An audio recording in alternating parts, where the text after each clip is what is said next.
जैसे कि अभी हमने ग्रह कलेश और डाइवोर्स को लेके अभी हमने चर्चा की है।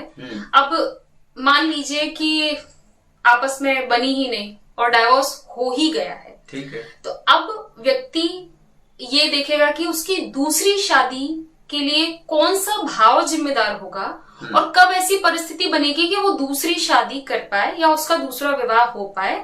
इस पर सर मैं आपके विचार जानना चाहूंगी। देखिए, दूसरी शादी होती है नवम भाव का फल जी, और इसीलिए मंगल के बारे में कहा गया है कि वो जिस राशि में बैठा है जी, आजीवन उसके फल देता रहता है। और जी, इसी वजह से धनु का मंगल इतना खतरनाक हो जाता है कि वो दूसरी शादी की तरफ ले जाता है। जी, जी, तो दूसरी शादी का भाव होता है नवम भाव। जी, जब भी किसी ग्रह की दशा अंतरदशा में नवम भाव एक्टिव होगा जी, तब दूसरी शादी होगी। जी, सप्तम अरेंज मैरिज का है, चतुर्थ लव मैरिज का है। जी, और कई कई ऐसे भी आए हैं कि जैसे 2 शादियां टूट गई, जी, जी, तीसरी शादी करनी है जी। तो तीसरी शादी एकादश से देखी जाएगी।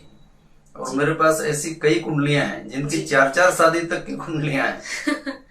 तो जी। एक्चुअल में यहाँ पर देखना क्या है कि जब भी ऐसा व्यक्ति जो शादी से अलग हो चुका जी, है जी, जी। दूसरी शादी के लिए हमेशा नवम भाव देखिए। जब भी नवम भाव एक्टिव होगा तब दूसरी शादी हो जाएगी। जी, जी सर, इसी से रिलेटेड मैं, क्योंकि आपने 4 शादियों की भी कुंडलियों की बात की है और हम जिस तरह से दूसरी शादी के लिए नवम भाव देखा जाता है, मान लीजिए कि व्यक्ति ने दूसरी शादी कर ली है और हम जैसे अनुज की बात करते हैं, आपने अपने वीडियोस में बहुत क्लियर किया है कि सातवां जो भाव है वो पहली शादी और उससे दूसरी शादी उस व्यक्ति, मतलब चाहे वो पुरुष हो चाहे महिला, उसका अनुज होता है। हाँ। तो नवम भाव हो जाता है और नवम से भी अनुज हो जाता है उसका 11वां भाव जो हो जाता है। हाँ। तो अब मैं ये जानना चाहूंगी कि मान लीजिए कोई व्यक्ति जो है ऑलरेडी नवम भाव, मतलब उसका जागृत हो चुका है, दूसरी शादी कर चुका है। हाँ। और उस शादी में रहते हुए भी मान लीजिए उसको परेशानियां ही हो रही हो और वहाँ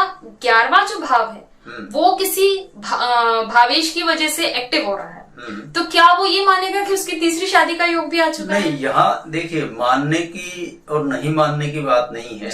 अब यहाँ 11वां भाव किस सेंस में, या तो सप्तमेश द्वारा एक्टिव किया गया हो, क्योंकि विवाह में आप भले ही कोई से भी भाव ले लो, विवाह की मूल भावना तो काम है जी, मतलब सृष्टि को आगे बढ़ाना है। जी, तो या तो सप्तमेश ने एकादश एक्टिव कर दिया हो या उसका नक्षत्रपति ही एकादश है, मतलब एकादश मल्टीपल तरीके से बढ़ना चाहिए। जी। तो आप नक्की मानिए ऐसे जातकों की तीसरी शादी होती है। और आप अभी यहाँ हुई, मेरे पास देख लेना 4-5 कुंडलियां यहाँ पड़ी ही हैं जिनमें तीसरी शादी ऑलरेडी हो चुकी है और उनमें यही योग मौजूद हैं। तो ये सब आपको देखना पड़ेगा उसको। रेडीमेड कुछ भी नहीं होता है। जितना आप उसमें दिमाग लगाओगे उतना ही आपको नए नए सूत्र मिलते चले जाएंगे। जी, क्योंकि कई बार लोग एकदम से घबराने लगते हैं कि अरे अभी तो दूसरी शादी करके निपटे हैं, ऐसा ना हो कि 11वां एक्टिव हो रहा है तो तीसरी भी करनी पड़ेगी, क्या ये भी टूट जाएगी? मतलब वो 11वां एक्टिव वो बहुत अलग तरीके से होता है, उसकी कुछ कंडीशंस होती हैं। मैंने अभी आपको बताई ना, अभी मैंने आपको बताई जैसी कंडीशंस उसकी होंगी तभी तीसरी शादी की तरफ जाएगा। तो इसीलिए मैं अपने दर्शकों से कहना चाहूंगी कि अगर इस तरह से कोई ग्रह है या कोई भावेश है वो 11वां भाव एक्टिव कर रहा, तो आप ये मत सोचिए कि आप दूसरी से तीसरी शादी की तरफ जाएंगे। नहीं, तीसरी शादी इस चीज से मत डरिए। यहाँ पर 11वां एक्टिव होता है तो 11वां मान लीजिए नॉर्मल किसी दशा में एकादश एक्टिव हो गया, वो इस बात का इंडिकेशन है कि यदि संतानोत्पत्ति का समय है